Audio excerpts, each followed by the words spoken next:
Nangyari talaga yan eh. Why are you going to evade that issue? At hindi ko po kinakahiya yung aking papel dyan.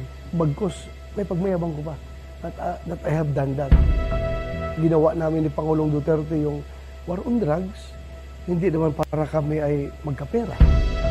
Hindi para kami ay yumaman. Ginawa namin yon para mapigilan ang pagiging narco-state ng Pilipinas at masalba yung ating mga kabataan sa illegal na droga. Yun lang. Ipinagmamalaki daw ni Bato. Nakita niyo po kung paano magpa-cute ngayon si Bato sa kanyang mga statement. Ipinagmamalaki daw niya, something na hindi daw niya ikinahihiya, yung kanyang partisipasyon nga dito sa war on drugs ng dating administrasyon ni Digong. Hindi daw nila ito inilunsad para magpayaman. Abay, ang balita ko, may-ari daw ng kumpanya, etong si Bato de la Rosa na nag-supply ng mga gear na ginamit ng mga kapulisan para sa kanila ko ng pagtugi sa mga drug addict, sa mga drug pusher, at sa mga drug lords. Meron ba? Mukhang wala. So, hindi daw pagpapayaman, pero talaga, limpak-limpak daw kasi ang kinita na si Bato ng kanyang kumpanya sa pag-supply ng mga kagamitan na yon. Kagamitan ng mga kapulisan, katulad ng mga gear, anyway, kung ano mga kagamitan yon. So, yan ba ang hindi pagpapayaman? Pero maganda yung huli niya sinabi na gusto nilang mailigtas ang ating bansa sa pagiging narco state. At gusto nilang mailigtas daw, ito na, ang mga kabataan sa kapahamakan. At parang ang nangyari, lalong marami ang napahamak ng mga kabataan dahil maraming shits. Diba sabi niya, shit happens daw. Ang nangyari, yun po ang masaklap na katotohanan. Tapos gusto niyong ipagmalaki, ito ay isang bagay na pwede niyong ipagmalaki. Kanino?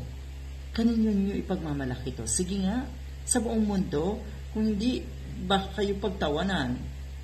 Ang katanungan kasi dyan, kailan ba nagsimula ang talamak na suliranin? Or malalim yun, suliranin or problema sa droga?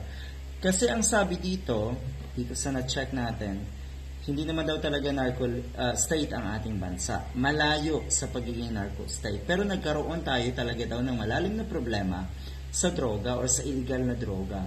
Ito daw na problemang ito ay lalong lumala noong nagsimula si Digong noong 2016. Ayon sa ulat, malawak ang operasyon ng mga sindikato ng droga. Mula sa mga lokal na pusher hanggang sa malalaking cartel. Kaya ganito daw kalawak. Kaya ito ang naging paraan nga natong si Digong para kuno masawata ang droga. Meron akong kakilala na medyo nakakaalangan kausap kasi tuwang-tuwa siya sa ginawang ito ni Digong. Hindi kasi kung isipin mo, ang dami pa rin nagdurusa ng mga pamilya dahil sa pagkawala ng kanilang mga kaanak. At ang hustisya ay dapat talagang iserve. Dapat talagang magkaroon ng hustisya etong naging paraan na ito. Siguro tama. Sa kabilang banda, siguro maganda ang layunin. May positibong layunin kahit papano, okay. Pero kasi mas lamang yung pansariling interes at layunin ng mga Duterte.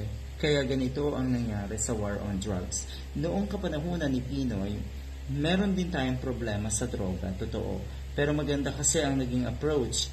Ayon dito, maganda ang naging approach na ginawa ng administrasyon ni Pinoy. Dahil, eto yun bagamat kinilala ang problema sa droga din noong panahon ni Pinoy, hindi naging kasing lala o kontrobersyal ang kampanya laban dito tulad ng administrasyon nga ni Digong. Sa halip, mas pinahalagahan ang pagpapalakas ng sistema ng hustisya at rehabilitasyon para sa mga biktima ng droga. Yun po ang nangyari. Kaya pa bang ibalik at i-rehabilitate yung mga nawalang buhay ng mga kababayan natin? Malabo na po. Para sa iyo, Mr. Bato de la Rosa, tigilan niyo na po ang pagpapakyut niyo. Good luck.